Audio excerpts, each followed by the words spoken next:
মা, আজকে তোমাকে বৃদ্ধাশ্রমে নিয়ে যাব, রেডি হয়ে নাও। আজ কতগুলো বছর তুমি আমাদের সাথে নেই। মা, তুমি আমাকে ছেড়ে কোথাও যাবে না তো? আমি তোকে ছেড়ে কোথায় যাবো খোকা? আজ সে অনেক বড় ইঞ্জিনিয়ার, সবাই ভরসা করে তার উপর। কই হলো তোমার? খোকা, নাস্তা মিস করিস না, সকালের নাস্তা মিস করলে তো কিন্তু শরীর খারাপ করে। লেট হয়ে যাচ্ছে, চলো।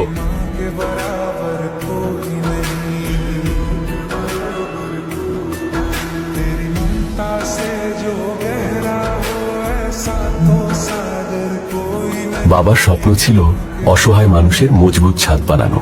আমি আমার বাবার স্বপ্ন বাস্তবায়ন করেছি। খোকা, আমাকে ছেড়ে কখনো যাবি না তো? আমি তোমাকে ছেড়ে কোথায় যাব মা? দেখি